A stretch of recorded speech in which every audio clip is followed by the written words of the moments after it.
Doy gracias a Dios una vez más por darme la oportunidad, porque en realidad es un privilegio poder hablar de la palabra de Dios, así como es una responsabilidad de llevar el mensaje conforme a la palabra de Dios. También es una gran bendición poderlo hacer, así es de que lo hacemos con mucho amor y también con felicidad. Mi deseo es para que usted sea bendecido en todo lo que hace, si lo hace conforme a la voluntad de Dios. Eso es lo que el Señor pide para cada uno de nosotros, especialmente los que son sus hijos. Bendecimos en este momento la vida de todos los que nos están viendo, especialmente a mis hermanos de la Iglesia Emmanuel. Que Dios me los bendiga y que este principio de semana, Señor, le bendiga en todo lo que va a hacer para la honra y gloria al Señor también. Doy gracias a Dios por darme la oportunidad de poder llevar este mensaje y espero en el Señor que caiga en buena tierra y de buen fruto. Para empezar, vamos a pedir que sea Dios el que guíe este mensaje. Señor Jesús, te doy las gracias, mi Dios, por la vida que nos das, por la salud que hasta ahora nos has permitido tener, Señor, y por tener el gran privilegio de dar a conocer tu palabra, Señor. Te pido que en este momento tú bendigas a través de tu Espíritu Santo toda aquella alma que está poniendo atención a este mensaje, todo aquel que está sintonizando este canal, que lleva el precioso mensaje del Evangelio a través de este servidor. Te pido que me unjas conforme a tu voluntad y que todo lo que salga de mi boca traiga bendición, Padre. Te pongo mi vida en tus manos, así como la de mis hermanos, para que nos uses conforme a lo que tú deseas, mi Dios. Bendice este momento, porque lo pido todo en el precioso y bendito nombre de Cristo Jesús. Amén. Como le decía, es una bendición poder estar una vez más hablando de lo que Dios nos ha mandado, nos ha mandado a llevar la palabra a todos lados. Y ahora con estos medios lo podemos hacer de una manera más amplia. Así es de que Dios le bendiga y vamos a empezar. Y el mensaje es muy sencillo. ¿Es pecado la incredulidad? O sea, el no creer en las cosas del Señor es pecado. Claro que sí. Veamos lo que dice la palabra de Dios con respecto a esto. Pero primero le voy a decir que ningún hombre y ninguna mujer en el mundo merecíamos la salvación de Dios. La salvación es algo opcional. Lo tomamos o lo rechazamos. Dios no está obligando a nadie a aceptar su salvación. Usted no tiene que ser salvo si no quiere. Es una decisión personal. La salvación que promete Dios se debe aceptar, se puede aceptar o se puede rechazar. Dios, en un resumen en su palabra, nos dice: este es mi universo.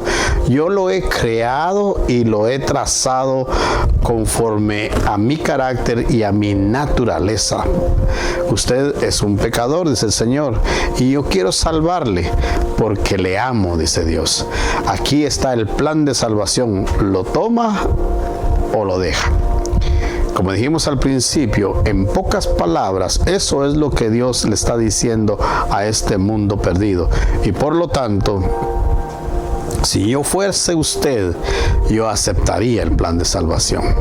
¿Por qué? Lo vamos a expresar más adelante. Entonces, es bien para usted y para mí obtener la vida eterna que promete Dios. ¿Por qué? Porque Él quiere que nosotros vivamos y vivamos por toda la eternidad. Y para lograr eso tenemos que tener una buena relación con Dios. Por eso es que debemos aceptar a Cristo Jesús como nuestro Señor y Salvador. Veamos lo que dice la palabra de Dios. Mire, dice en Isaías capítulo 53, verso 6, dice: todos nosotros nos descarriamos como ovejas, cada cual se apartó por su camino, mas Jehová cargó en él, refiriéndose a Cristo Jesús, el pecado de todos nosotros. ¿Qué quiere decir esto? La palabra de Dios declara que todos somos pecadores, por lo tanto, nuestro destino final sería el infierno. Pero Dios dice que nos amó tanto al mundo, que dio a su único Hijo, a Cristo Jesús, para que todo aquel que crea en Él no perezca, ni permanezca en la oscuridad ni en la condenación, sino que venga a la luz que es Cristo Jesús y tenga vida eterna. Jesús no vino a condenarnos, Él vino a salvar el mundo. Pero toda la humanidad ya estaba condenada al no poderse librar de sus pecados, porque no podía cumplir a cabalidad la ley que Dios había establecido. Pero ahora, por la gracia de Dios, ahora solo hay una forma de ser salvos, y es por medio de la fe y no por las obras de la ley. Por lo tanto, debemos de entender y reconocer de que todos somos pecadores y que necesitamos entregarnos a Cristo Jesús para llegar a la salvación eterna. Romanos capítulo 3, el libro de Romanos capítulo 3 y el verso 23 dice: por cuanto todos pecaron y están destituidos de la gloria de Dios. O sea, pues, de que la Biblia es clara en hacernos entender de que todos somos pecadores. El problema es que en la actualidad hay muchas personas escépticas. ¿Qué es el escepticismo? Es una doctrina filosófica que considera que la verdad no existe y que el ser humano es incapaz de conocerla o entenderla si acaso existiera.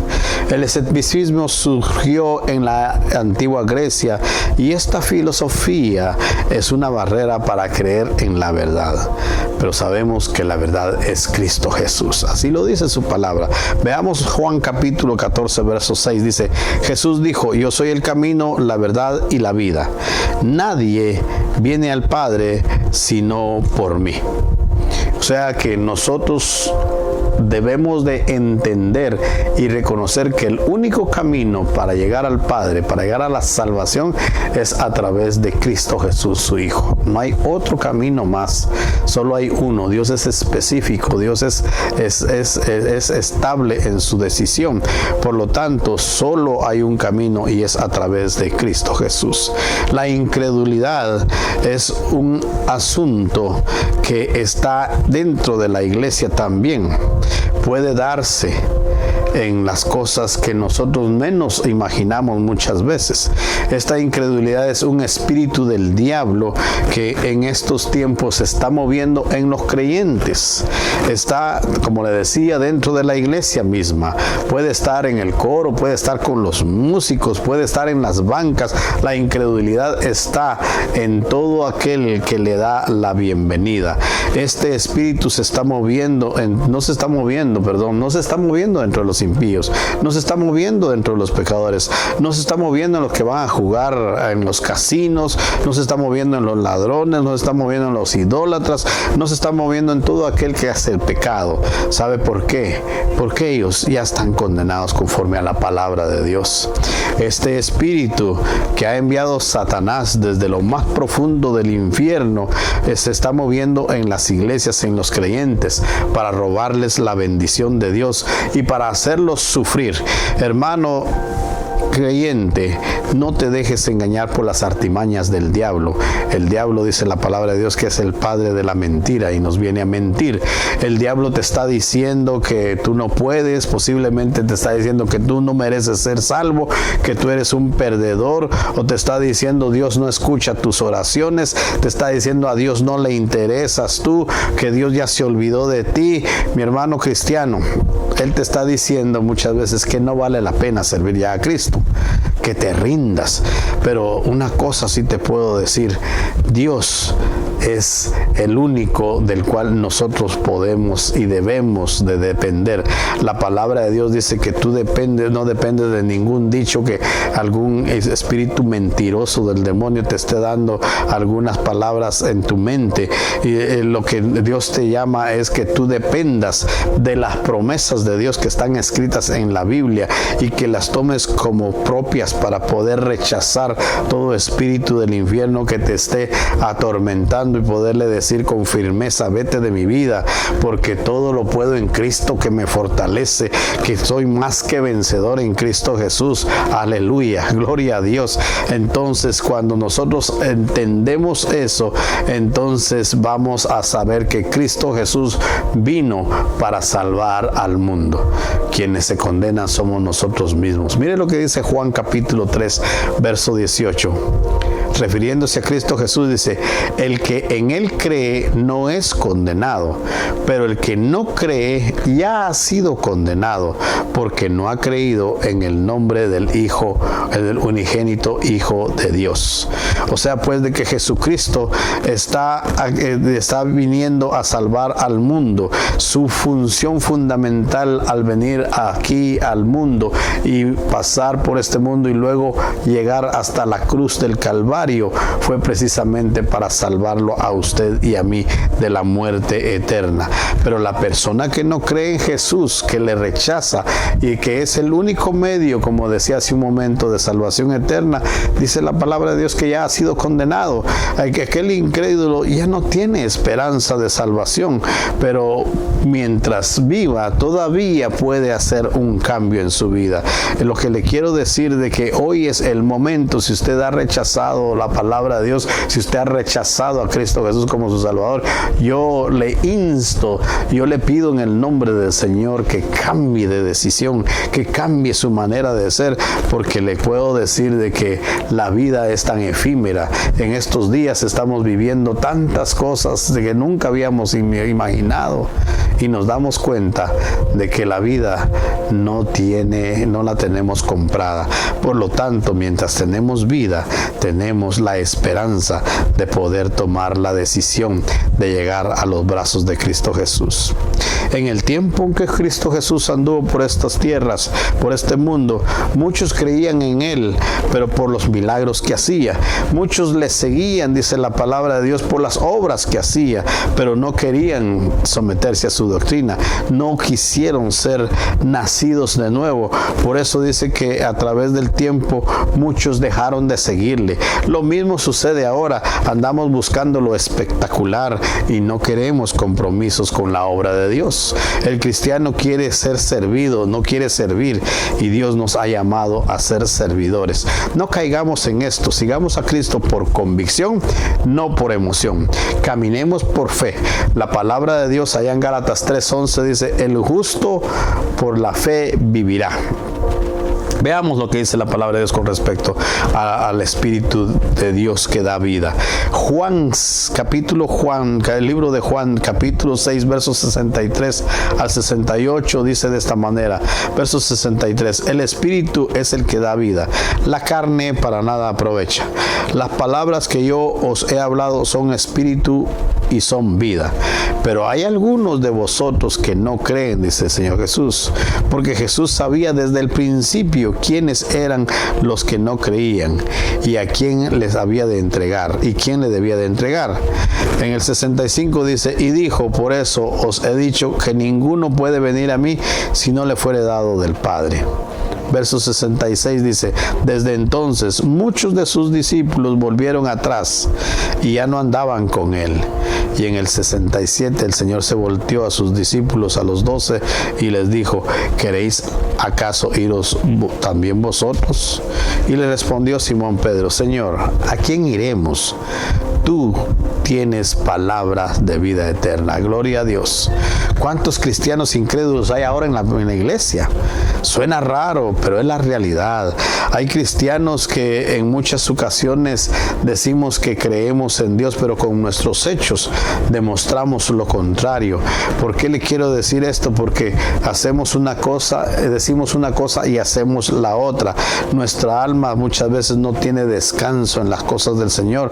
¿Por qué? Porque lo hacemos conforme a la vista, conforme a lo que vemos y no conforme a la fe que el Señor quiere en nosotros. Y por por eso es de que vivimos un evangelio a medias. Y déjeme decirle que una de las cosas a medias no las quiere Dios. Dios quiere que seamos radicales, que seamos cristianos entrometidos, que seamos cristianos sometidos a la palabra de Dios. La incredulidad, déjeme decir, hermano, no permite que la obra de Dios se haga realidad en nuestras vidas. La incredulidad hace como una pared para que la obra de Dios se haga realidad en nosotros. Mire, Mateo capítulo 15, versos 53 al 58 nos dice: aconteció que terminó Jesús estas palabras y se fue de allí. Y viniendo a su tierra les enseñaba en la sinagoga de ellos, de tal manera que se maravillaban y decían: ¿de dónde tiene esta sabiduría y estos milagros? El verso 55 dice: ¿no es este el hijo del carpintero? ¿No se llama su madre María y sus hermanos Jacobo, José, Simón y Judas? ¿No están todas sus hermanas con nosotros? ¿De dónde pues tiene todas estas cosas? Y el verso 57 dice: y se escandalizaban de él. Pero Jesús le dijo: no hay profeta sin honra, sino en su tierra, en su propia tierra y en su casa. Y el 58, que es el importante en este momento, dice: y no hizo allí muchos milagros a causa de la incredulidad de ellos. Mis queridos hermanos, Jesús fue la piedra angular que desecharon los edificadores de la palabra de Dios. Él es el quien no creyeron sus judíos hermanos. Por ello, en la actualidad, mis queridos hermanos, muchas veces nosotros seguimos con ese patrón. Queremos ver las cosas extraordinarias, queremos palpar las cosas y no las seguimos por fe. Hermano, cuando usted y yo confiamos en el Señor, lo hacemos no por la realidad, sino por las cosas que escuchamos de Él a través de la palabra de Dios. ¿Siente usted paz en su corazón a pesar de las circunstancias difíciles que estamos viviendo en esta pandemia? ¿O está viviendo usted por religión? Entonces, déjeme decirle que vivir por religión es hacer las cosas por obligación, es hacer algo que nos han dejado como tarea. El verdadero cristiano es aquel que hace las cosas y las hace para agradar a Dios de manera espontánea y en amor. Por lo tanto, usted y yo debemos de ser ese tipo de cristianos que haga las cosas por agradecimiento a Dios y no por un compromiso, no por obligación. El Dios de esperanza es el que nos da seguridad en todo lo que Él nos promete. Él nos llena de gozo, de paz en el creer. Estos son los frutos del Espíritu Santo que Dios nos ha dado para que abundemos, dice, en la esperanza del poder del Espíritu Santo. Romanos capítulo 15, verso 13 dice: y el Dios de esperanza os llene de gozo y paz en el creer, para que abundéis en esperanza por todo el poder del Espíritu Santo. ¿Cuál es el objetivo principal de la vida? Los cristianos debemos de entender y reconocer que el fin que percibimos es llegar a estar un día con Cristo Jesús allá en las moradas celestiales. Que cuando muramos nosotros podamos encontrar al Señor en nuestro camino al cielo, o esperar posiblemente cuando Él venga en su segunda venida. Por lo tanto, mis queridos hermanos, solo hay dos caminos para llegar al Señor Jesús: a través de la muerte de Cristo Jesús en la cruz del Calvario, o esperar cuando Él venga. Pero nosotros ya creemos y reconocemos que somos salvos porque le hemos recibido a Él y solamente a Él. No debemos de ser incrédulos, debemos de ser creyentes, porque Dios espera que usted y yo le creamos a Él. ¿Se recuerda cuando los discípulos vieron al Señor Jesús? Y luego en esa ocasión no estaba el apóstol Tomás. Y cuando le vieron a Tomás, le dijeron: hemos visto al Señor, ha llegado aquí con nosotros. Y Tomás dijo: si yo no lo viere, si yo no le tocare, no le creo que Él esté vivo. O sea que a pesar de ser el discípulo del Señor, era un discípulo que no era creyente. Y el Señor, 8 días después de esa aparición, dice que volvió una vez más a aparecérsele a los judíos, a los discípulos. Y ahí estaba Tomás. Y mire lo que le dijo el Señor a Tomás. En el capítulo 20 de Juan, verso 27, dice: luego dijo a Tomás: pon aquí tu dedo y mira mis manos, y acerca tu mano y métela en mi costado, y no seas incrédulo, sino creyente. Ahora mi pregunta es: ¿cree usted en Dios aunque no le ve? Ninguno nosotros lo hemos visto personalmente. ¿O necesita también, como Tomás, tentarlo, reconocerlo? La mayoría de nosotros utilizamos el sentido del oído para creer en Jesucristo. Cuando nos hablaron del amor de Él hacia nosotros, cuando reconocemos que Él se entregó por nuestros pecados, cuando reconocimos que éramos pecadores y nos convertimos al Evangelio, y ahora caminamos por fe a través de nuestros, no a través de nuestros sentidos.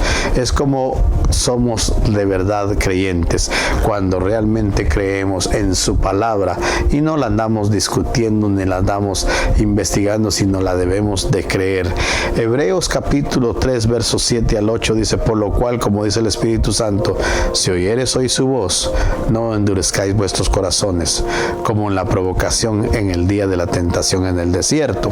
Aquí el escritor de Hebreos está hablando sobre la época en cuando el pueblo de Dios salió del yugo de Egipto y estaba en el desierto, y a pesar de que ellos vieron milagros vivos, milagros claros en cada una de las travesías que ellos hicieron, hubo un momento en que se rebelaron con las cosas del Señor. Y es increíble poder entender esto, pero así sucede. El cristiano muchas veces anda de esa manera, ha visto la obra de Dios en sus vidas y muchas veces con sus hechos la niega. Por lo tanto, mis queridos hermanos, en la actualidad nosotros debemos de creerla en los caminos, debemos de creer lo que Dios manda en cada uno de sus preceptos. Debemos de entender de que el deseo de Dios es que ninguno se pierda y que todos procedamos al arrepentimiento y que todos seamos salvos. Por eso a ti te hablo que no crees en esta palabra. Te lo digo en el nombre de Cristo Jesús, que aunque veas las cosas que no son como las que tú entiendes, porque esto es espiritual, no es algo material para verlo y para poderlo medir. Usted y yo debemos de entender y reconocer que el camino al Padre solamente viene a través de Cristo Jesús, y eso es lo que nosotros debemos de reconocer y entender, y predicar el año agradable, predicar las buenas nuevas, porque eso es lo que Dios quiere de nosotros. Habrá gente incrédula en las iglesias, aunque usted no lo crea, sí. Especialmente en esta época de la pandemia, hay mucha gente que se está enfriando, hay mucha gente que ya no quiere volver a los templos, que tiene miedo porque dice que va a ser contagiada. Pero le quiero decir una cosa: la palabra de Dios dice que el Espíritu de Dios está allí donde aquellos que le buscan. Y también la palabra de Dios dice que Él se deja encontrar con aquellos que le buscan. Por lo tanto, no es nada difícil, sencillamente hay que creer. ¿Y cómo se cree? Pidiéndole a Dios que nos dé la oportunidad y la gran bendición de llenarnos de la fe viva que solamente viene de parte de Dios. Por lo tanto, mi querido hermano, mi querida hermana, que estamos en los caminos del Señor, no nos dejemos llevar por las mentiras del diablo. Creamos a la palabra de Dios. Creamos que lo que Dios dice en su palabra es real. La palabra de Dios dice que su palabra es viva y eficaz. Es más cortante que una espada de dos filos y penetra hasta lo más profundo de nuestro ser. Que esa palabra que ha sido implantada en usted traiga fruto y nos convirtamos realmente en creyentes de los que Dios busca, aquellos que habla el capítulo 4 de Juan. Que no lo busquemos por emoción, sino que por convicción. Que la paz de Dios quede con usted, y una cosa más: no sea incrédulo, sea creyente. Cuando Dios diga algo a su persona, a su corazón, a la intimidad de su ser, obedézcale, créale, porque Dios existe y Él es bueno. En Cristo Jesús vamos a orar. Padre, yo te doy gracias por este tiempo que me has dado. de llevar la palabra de Dios. Y te pido, Dios mío, que tu Espíritu Santo esté siempre en nosotros y nos provoque ese sentimiento de fe hacia ti, Señor. Te pido por aquel que ha estado flaqueando en estos días, Señor, aquel que ha estado dudando, Señor, de tu palabra, que le hagas entender y reconocer que el camino que hemos elegido, el camino de Cristo, es el único que nos lleva a la morada celestial. Bendice este momento, bendice a aquel que está escuchando esta palabra, y te pido, Dios mío, que esta palabra quede siempre en nosotros y produzca buen fruto. En el nombre de Cristo Jesús, mi Dios. Amén y amén.